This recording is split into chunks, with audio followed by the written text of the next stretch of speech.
Pardon the interruption, but I'm Mike Wilbon. Tax day, Tony. Have you sent in your return? I'm Tony Kornheiser, no. I had my accountant tell them I died 3 years ago. Yeah. Well, you know what? I'd hate to spoil it for you, but there's some video evidence that says you're alive and well and earning. That's AI. Right here. AI created. I'm not that person. I am AI generated, even sitting here. And I can be AI because I am AI. You know, Anthony Irwin, I can do that. Welcome to PTI, boys and girls. In today's episode, the Blazers beat the Suns. The Saudi tour is on the ropes, and Jeff Passan joins us for 5 good minutes. But we begin today with last night's Eastern Conference play-in, where Charlotte eliminated Miami in overtime. LaMelo Ball had the winning basket, but back in the second quarter, Ball reached out and appeared to pull Bam Adebayo by the ankle, causing him to fall in a heap, resulting in an injury that kept Adebayo out for the rest of the game. Afterwards, Heat coach Eric Spoelstra said Ball should have been thrown out of the game. The referees said they could not review the play because no original call had been made. Wilbon, do you agree that Ball should have been ejected? Yep. There's no question about it. He should have been ejected. You're watching this, and I understand what. Let me just say this. I understand why any one of those officials would have let that play go, because they don't like to stop a fast break for a team going off something that's incidental. Yeah. Right? Ball's going the other way. They're going to get a layup out of this. You don't want to stop the play. And if you just make that decision, which is a reasonable decision for an official to make in real time, you can't go back and review it. So you can't give him what should have been, at minimum, a flagrant one, but more likely to me, because, by the way, this isn't the first time. It's not the first time the Ball has reached out and grabbed even this player, the best player on the Miami Heat, a guy who scored 1 million points in a game this year. So he would have been flagrant 2'd and ejected. And now the league, I guess, is examining what to do, but that doesn't help Miami. Miami's going to win that game. It was a thrilling game, and Charlotte played great, even though Rookie of the Year Knipple had no points and had to be benched in overtime.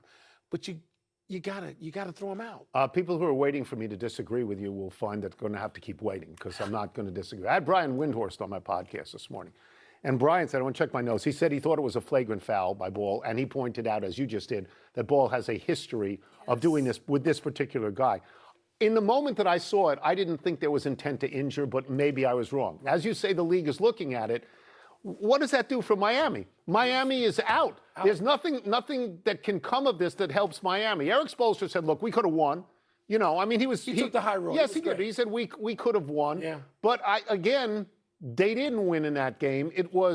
You're right, it was a thrilling, wonderful game. And here's a really good line from Windhorst. He talked about the fact that it showed the redemptive power of the NBA playoffs, which echoes what you're saying, which you said the other day, that the regular season fell really short.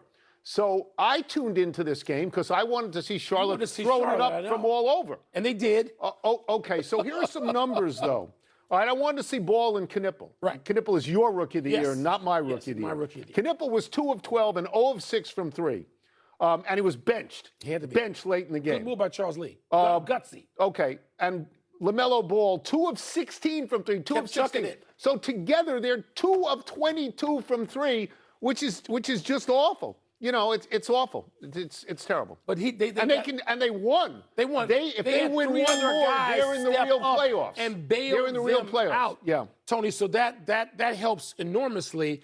But Ball, what now? So even if, first of all, the league doesn't have the guts to suspend him for the upcoming game against either Philly or Orlando. Well, the league doesn't have. Can I just say this? Not David Stern's league. David Stern would have done it. But let me just say this. They're not doing it. If you find that this happened, and if you suspend him for the next game, to me that feels vindictive. It does. Well, can you suspend them for game 1 if they win of the series of the playoffs? I think you wait till next year. I think it's gone. I think you missed it. I think you missed it. Let's move to the Western Conference play-in, where Denny Avdia, let me get that right, scored 41 points, including the winning basket to lead Portland past Phoenix and into the playoffs in the 7th spot. Avdia also had 12 assists and 7 rebounds. This is the same Denny Avdia that the Wizards traded for a bowl of porridge a couple of years ago. Wilbon, this one was way past my bedtime. Yes. So what did the Blazers show you, and what does it say about your Suns? Well, it wasn't past my bedtime, and you know, because you got about 1,000 text messages from me this morning. And he's good enough to go by one name now after last night, 41 points, game winner. It's just Denny. I'm not going to get into Avdia, even though I'm finally pronouncing it correctly. The Bulls could have drafted him, but decided to take Patrick Williams. That's even stupider No, maybe not. Then the Wizards getting rid of a young star in the making. And this kid went out there, and it was on him. And he made every play. And the Suns are not a bad team. The Suns are going to win the next game and get in as the 8th seed and have to go against OKC, but that's all right. This was a terrific game. Portland, look, you mentioned this yesterday. I'll give you credit. They came back from something that could have scarred I'm going to go to that. their whole season. I'm going to go to that. Chauncey Billups. I'm going to go to that. And losing their coach and a guy who's a presence. And, I know and like Chauncey. We went over all this at the time. But they responded. They finished better than 500. They have a star. No, they can't get more than a game, I don't think, off of San Antonio. It smells like a sweep. I'll tell you what. It does. It smells like a sweep. This kid's worth watching. Yeah. So are you saying that the Wizards trading him, it's because they couldn't use somebody who could get 41, 12, and 7 on the road in a play-in game? They couldn't use him to break the streak at the end of the season where they lost 26 of the last 27. They traded him because he might want to win. Yeah. And they don't want to win. Yeah. So let me step back for a second. We are talking about two teams that could make the playoffs. Portland is in, Charlotte could be in, that haven't been in the real playoffs in a long time. 10 years for Charlotte and 5 years for Portland. We are talking about coaches here that nobody knows. Yeah. Tiago Splitter.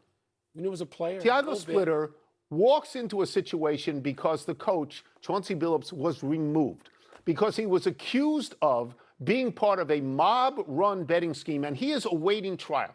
Tiago Splitter finishes 42 and 39, their best record in 5 years. Amazing. Charles Lee is in his second year at Charlotte. I don't know anything about Charles Lee. He won 19 games last year. He won 44 games this year. If he walked in here right now with a T-shirt that said, "I am Charles Lee," I wouldn't know. But these guys deserve a tremendous amount of credit. Tony, they do. And both those teams do. And by the way, I'll just test you. You want to tell me the coach of the Phoenix Suns? I can't. Okay, the coach of the Phoenix Suns got that team to play after saying bye-bye to Kevin Durant and Bradley Beal. Right. Yeah, I mean, that's a bye-bye I Devin would Booker make, is still there, Yeah. and a bunch of other guys who played their roles really well. But Phoenix, I got Phoenix still getting in. That had to be a crushing loss for them last night. And by the way, to see to see Dame Lillard step off the bench and he's hugging. Can I ask you a question? Avijay. Can I ask you a question? In October, if I had said to you, what are the odds that by April, and it's possible, Portland is in and Charlotte could be in, that parlay would make the play. It's 300 to 1. Yeah. It's 500 to 1. I want that deal It's to never go. going to happen. It's not going to happen. Let's move to hockey. Fans in Columbus chanted one more year at Alex Ovechkin as he played what could have been his final game last night, notching an assist in the Capitals' 2-1 win over the Blue Jackets.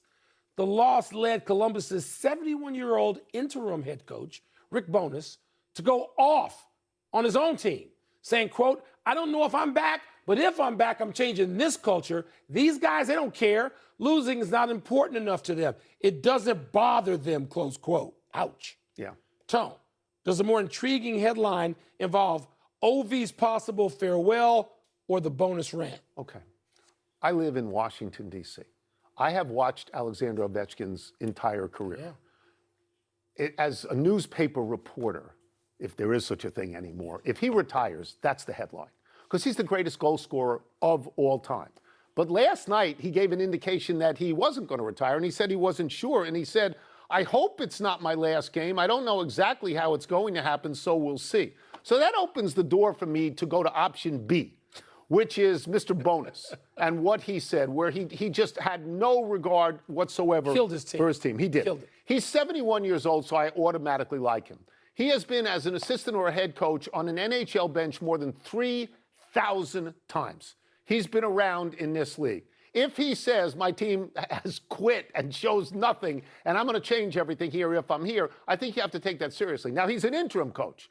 And it may be, He doesn't even know if he's coming back. it may be that he's not there. And in fact, I think it will be that he's not there because if there was a transfer portal in that league, every single member of the Columbus team would sign up for the coach transfer would be in portal. it. Everyone would do it. I'm going to go to something with Ovi. Because I sometimes live here, but a long time, and I've seen his entire career like you. Yeah. But I got something I can relate to this. I see Patrick Kane, after winning 3 Stanley Cups, and being, as far as I'm concerned, yes, above Robert Marvin Hull, the greatest Blackhawk of all time. He's in a Red Wings uniform. You don't want that. No, but it can happen. What? And so everybody decided, except me, that he should keep playing good, and he's keep playing. Ovi can't defend. Right. It's not his thing anymore. He can score goals. 30 goals. I know, but do you really think? Do you know that the Capitals want him back, or could you see Ovechkin in a Pittsburgh uniform next year? I could not see that, and I assume the Capitals want him back because he is a great draw. He is a great draw, and he is great for hockey. He's the all-time leading goal scorer. Yeah. So yeah, I think that they want him back. Can I just read you this one quote from Bonus? He says, because they've sort of fallen down. They only won 3 of their last 13, and they lost 6 in a row at home. He said, the pressure of making the playoffs caused the team to wilt. Because it got tough, because it got hard, everything is good as long as it's going their way. Boom. This is like the Tennessee basketball coach. Worse. Let's take a break. Coming up, is the Mets' 7-game slide temporary or something worth worrying about? We're going to ask Jeff Passan. We'll also ask him about yet another big deal being given out to a player who's played a handful of games. So you know what? You know why else the league is not going to suspend ball? They don't count that game. How do you suspend somebody for doing something in a game your own damn league says didn't exist? It doesn't really exist. It's not a regular season game. Right.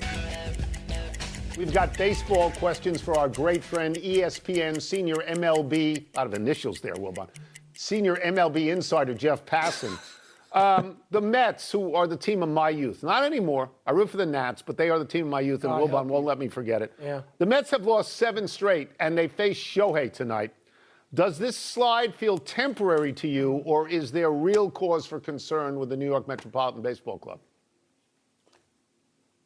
I think there's some cause for concern right now. Now, mind you, Tony, this is happening when Juan Soto's on the injured list. He is their best player. He's paid $765 million over 15 years to help be the anchor for that offense. But beyond him, Francisco Lindor has gotten off to a terrible start. The guys who they brought in this offseason, whether it's Jorge Polanco, Marcus Semien, Bo Bichette, all off to terrible starts. So it's not like the Mets offense is going to be this bad all year long. And there are some bright spots. Nolan McLean's been fantastic so far. Their bullpen's been pretty solid, but you can't dig yourself too big of a hole. Here's the thing. We're 18 games into the 2026 season. This would be the equivalent of an NFL team's fan base being terrified after 1, maybe 2 games. So there is time for the Mets to rescue themselves, because let's not forget, they were 45-24 last year, had the best record in Major League Baseball through 69 games, and wound up not making the playoffs. So just as a hot start is not a guarantee for a playoff berth, a bad beginning is not a guarantee for doom come October. All right, enough of the Mets. Let's get to some Central Divisions talk. Jeff, you sat down with Tarek Skubal and Paul Skeens for your podcast. If we set aside the injured nature of every Cubs pitcher, how do you feel about starting pitching in general? Because I am thinking it's at a crisis point all the time, but you're closer to this. How do you feel about the state of starting pitching? I think starting pitching, just in terms of stuff, Mike, is better than it has ever been before. And you see a guy like Skeens, who has 7 different elite pitches, and a guy like Skubal or a guy like Nolan McLean, who can go out there and throw 5, 6 pitches all at top tier levels. The issue with starting pitching to me is the lowering of expectations out of fear from organizations that worry that these guys are going to get hurt. And you know, there was one point in the podcast where we had a conversation about Tarek Skubal last year having the single best pitch game I saw all year long. 9 innings, 2 hits, no walks, 13 strikeouts. Last pitch was 102.6. And Paul Skeens is sitting there and he's like, I have 1 complete game. It went 8 innings and I lost 1-0. And he was lamenting this. And you've got this 6'6", 260-pound absolute monster who threw complete games in college and hasn't been allowed to do so in the big leagues because the Pittsburgh Pirates understandably want to protect his arm. And yet guys keep getting hurt. year after year, week after week, day after day. There is nothing that they figured out to keep them healthy. So why limit them? That's the question that I ask every team. Why limit these guys who are capable of doing more? And frankly, none of them has a particularly good answer. What a stunning development, right? Yeah, well, this is your issue. It is. It's I'm going to die on this hill. I understand. Kevin McGonigal of the Tigers became the latest rookie to sign a big money deal today, 8 years, $150 million. Is this simply because teams, which used to want guys to prove it, want to now get guys on the cheap before they can get a 15-year, $700 million contract after they prove themselves? It's that, Mike, but on top of that, it's knowledge. And what I mean by that is the amount of data that teams have on players now, not just going back to, in Kevin McGonigal's case, that 3-week sample in the big leagues, but going back through the minor leagues, even going back to amateur times, whether you're in college or high school, everything you do is tracked. And so teams can see, is this something, whether it's quality of contact or exit velocity, that's been consistent year over year? Is the walk rate something that might just be a flash in the pan? Or no, we know now for sure if a guy has a good eye. So this is a function, I think, as much as anything, of teams believing that they know what they have when players are in the minor leagues. And because of that, they are much more willing to give out the kinds of contracts you used to see only in free agency. Like if a guy signed before he was getting to the big leagues, which is something that's only been happening in the last 10 to 15 years, he was doing so for absolute pennies on the dollar. But Kevin McGonigal getting $150 million guaranteed and still being able to go back out into free agency before his 30th birthday, it's players trying to get the best of both worlds. We will get you out of here on this. Padres closer Mason Miller has not allowed a run, Wilbon, since last August 5th. That's a while. Not in the regular season, not in the postseason, not even in the World Baseball Classic. What are we seeing from this guy right now? We are seeing the unholy child of Goose Gossage and Craig Kimbrell, a guy who's throwing consistently over 100 miles per hour with an absolute bastard of a slider. And Mason Miller is the modern archetypal relief pitcher. He throws really hard, he throws it over the plate, and when he does, he says to hitters, hey, come on, try and hit this.